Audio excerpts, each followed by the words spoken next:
Hello everybody, and welcome to a Blender Game Engine tutorial. Today I'm going to be showing you how to make some realistic rocks for your Blender games. I'm going to show you two different ways to model them, and then I'm going to show you how to texture them realistically. To start off, the first method of modeling realistic rocks is to start off with an icosphere. Head into edit mode, make sure proportional editing is on, and just start grabbing away at faces.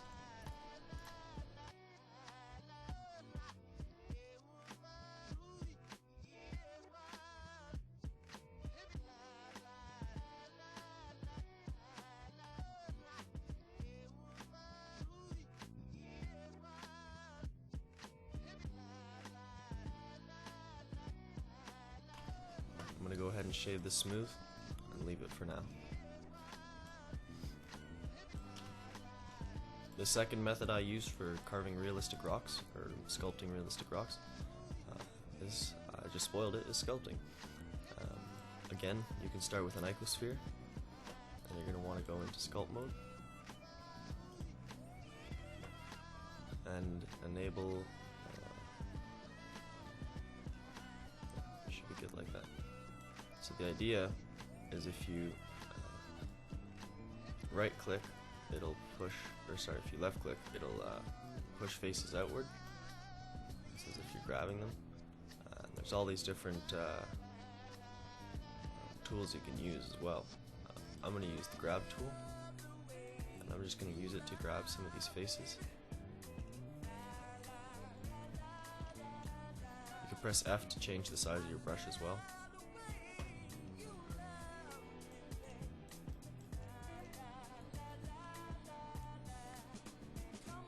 You can see this is essentially the same process as making our first rock, except we're using sculpting brushes instead of doing it through editing. So it's really just whether you prefer to use sculpting or modeling, but either way, you can get yourself some really nice looking rocks pretty easily in Blender. Just like that, I can head over to object mode and shade it to smooth. You can see I've got some really nice looking rocks right off the bat. You can edit this one a little bit maybe. There we go. Okay, now to texture these. I'll put this one like this.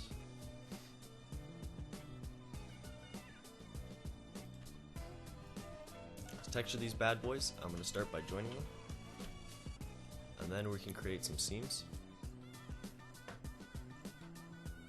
I like to try and create my seams along the bottom. It's honestly not a huge deal with rocks either way though, because we will end up texture painting them, so it'll be quite easy to hide the ugly seams. So I'm going to grab one big seam along the rock, and then also split open this area by grabbing a few edges along the side here. The best way to explain unwrapping is mapping out a 3D object in a 2D space. Now this sounds fairly simple, and it is. The idea is you're just trying to make sure that you keep as much of the original proportion and scale of these spaces as you can. And that way, when it's visualized on your 2D editor over here, the textures won't blur and stretch when you bring it over. The shapes will be the same size as they are in the 3D space. Not the same size, but the same proportion. So I can mark seam. I'm going to go ahead and grab all this and unwrap. So you see what I mean by proportion is some of these are really big and some of these are quite a lot smaller. But in reality most of these are probably the same size. So if you see any that are uncomfortably small, make sure to scale them out a little bit.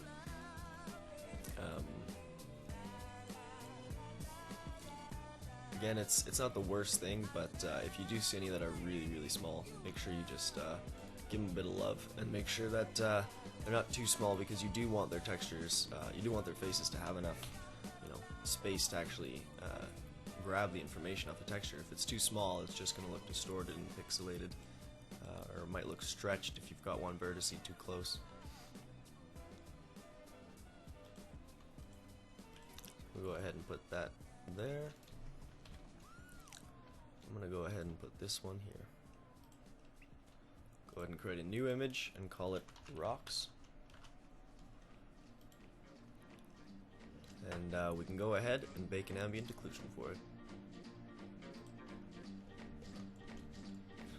Before we do that, this is going to be one more thing I'm going to do. First, let's save this. Okay, I'm going to duplicate these and add a modifier with edge split. And I want to reduce that angle slightly. Kind of like that. You can see that gives it more of a rock look. So we'll grab that and we'll alt hide. And grab our first rocks and grab our second rocks. And we'll go ahead and bake an ambient occlusion. Now this here, the margin, affects how much your image will bleed when you bake it. So I'm going to go ahead and just bump this down to 12 and go selected to active and bake. Selected to active, if we were just baking these rocks on their own, and we didn't have these rocks, we would just bake it like this. But because we're baking the detail from that edge split rock to these rocks, we want to hit selected to active. Cool, so we can go ahead and save a copy of this as rocks _AO. And then we can go ahead and texture these now. So, to texture these bad boys, we're going to start off by making a material for them called rocks. And we're going to bring in our rocks AO.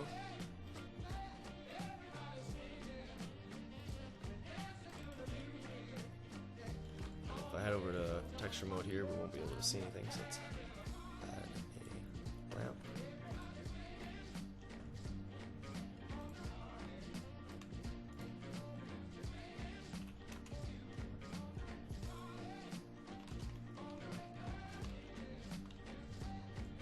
Okay.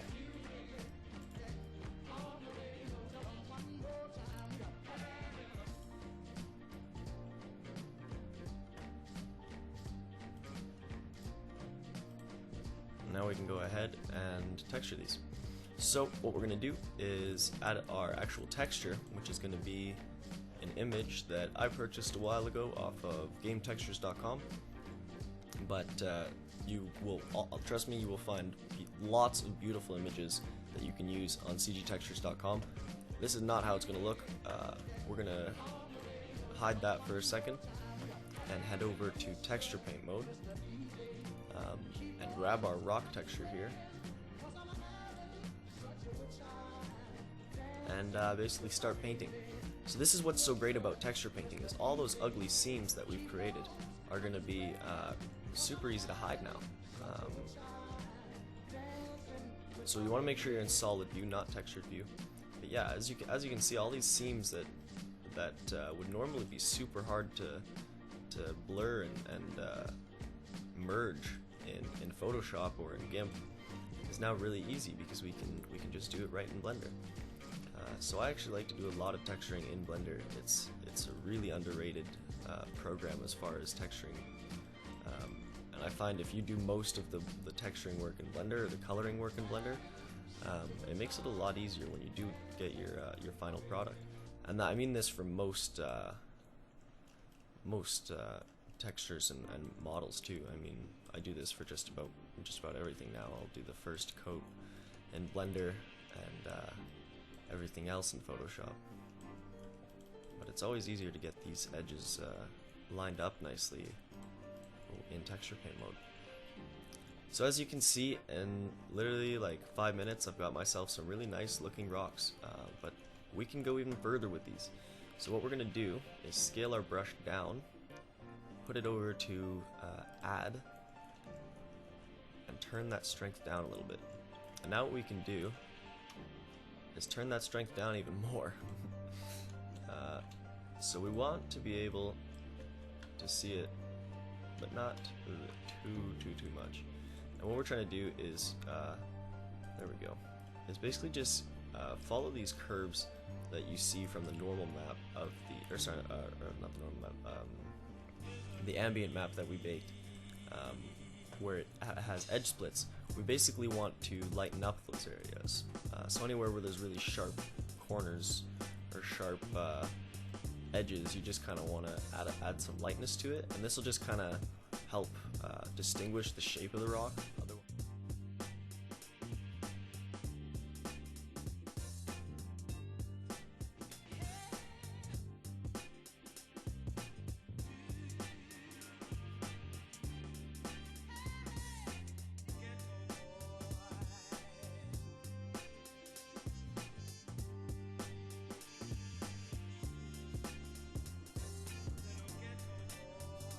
Something else I like to do with rocks is add some nicks and scratches.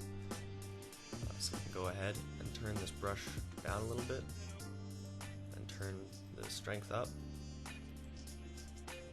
I'll just go ahead and start adding in some buffers and some little shapes and stuff.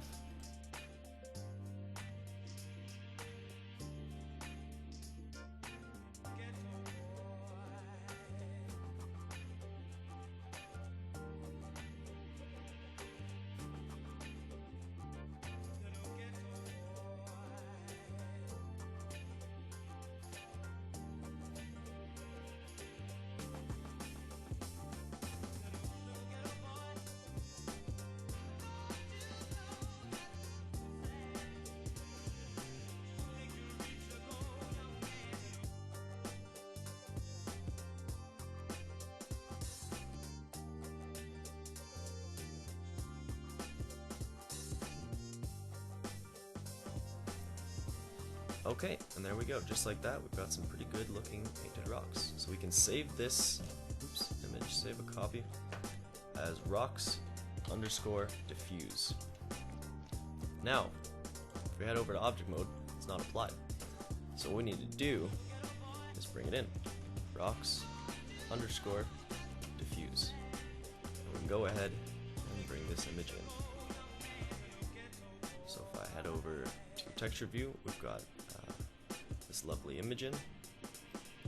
Now, what I want to do is bring back my ambient occlusion map, because we can't really see it anymore. So this is where Photoshop and or GIMP come in handy.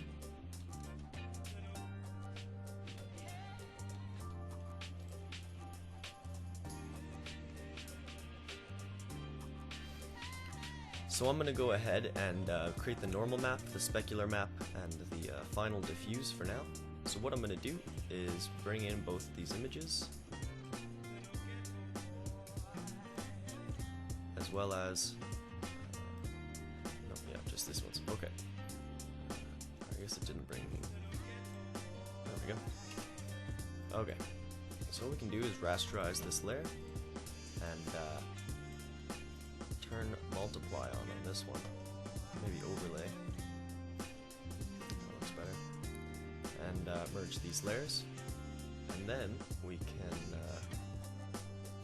go ahead and, I won't be able to see this, there we go. File, save for web,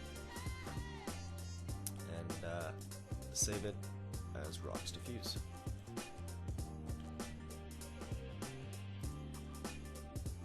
Okay, and then what I can do is go ahead and create my specular map. So to create a specular map, I'm going to go File, Edit, no, Image, Adjustments, Curves. Now what we can do is bring the darks up a little bit, and bring the lights in a little bit. So a specular map essentially works, it's pretty simple. the darker the area, the less light it'll refract. The lighter the area, the more light it'll refract. So a specular map essentially just modifies the way light interacts with an object and how light reflects off of that object. So you can modify it and make things look really nice by using specular maps. The other thing I like to do is hit to black and white. There we go. And turn a little bit of green on. Okay, perfect. So we can go File, Save for Web, Save, Rocks, _ specular. Now what we can go ahead and do is bring our diffuse image into GIMP. I don't use GIMP a lot. I think it's a great program. I've just become very comfortable with Photoshop, so I don't use GIMP as much anymore. But there is one plugin that I'm very comfortable with, and it is the normal map plugin. If you don't have this, I recommend you get it. There's lots of paid programs to create normal maps, but let me tell you, they're a ripoff because you can do it for free. You can do just about anything for free if you really put your mind to it. So yeah, we'll create a normal map for that and save it as rocks _ normal. And oops, no, that's right. Okay, in GIMP you have to export. So we'll go ahead and export that as a PNG named rocks _ normal. Okay, and we're good to go. So we can go ahead and delete this and head back into our beautiful rock file here.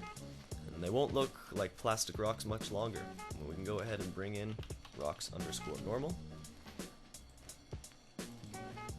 And if we go to sampling and bump on normal mapping and hit normal, you'll see what that does. It creates some depth to our shape, some bumpiness. It looks way more real now. It looks like it's actually got texture to it. I'm gonna maybe turn this down a little bit and then head over to my new texture panel and create rocks _ specular. And you can see if I hit intensity and color under specular, how that changes the rocks drastically. So now these look. So in about under 20 minutes, we've created some really nice looking rocks for us to use in any Blender game. Now the thing is, now that we have these shapes, we can go in and modify these to create even more rocks, because the textures will stay, uniform for the most part. That's not to say stretch it crazy, because you see it will stretch, but you can certainly modify them a little bit, So anyway, if you enjoyed this tutorial, make sure to head over to astrumnetwork.com and create an account, and head over to the forums and start posting for more requests. Other than that, have a good day, folks. I'll see y'all later. Bye-bye.